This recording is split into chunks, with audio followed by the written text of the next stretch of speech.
In a world obsessed with being seen, the most grounded people are usually the quiet ones. They don't show off. They don't post everything.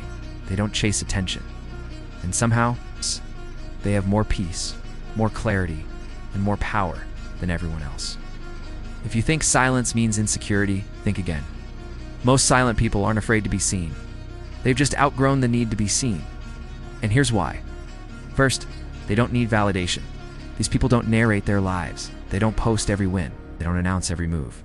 Not because they're ashamed, but because they're anchored. Their growth is private. Their progress is sacred. They validate themselves quietly. They don't post for likes. They don't chase applause. Confidence doesn't beg for attention. It walks into a room quietly, and everyone feels it. Second, they trade attention for peace. Most people chase visibility. These people choose peace. They understand something most people don't. The most meaningful parts of life don't need an audience. They protect their peace the way others protect their image. They know the cost of being constantly available.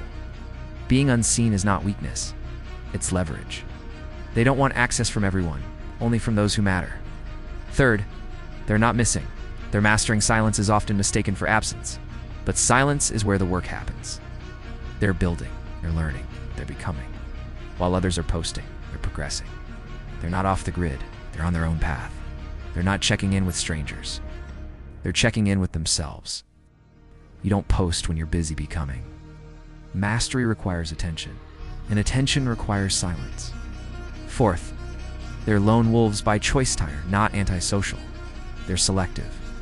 They know what happens when too many people have access to your energy, so they choose solitude over noise. They speak when it adds value.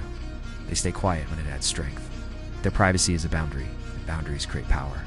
Lone wolves don't chase the pack. They build their own path. You don't need to be loud to be powerful. You don't need to be public to be growing. You don't need to be seen to be significant.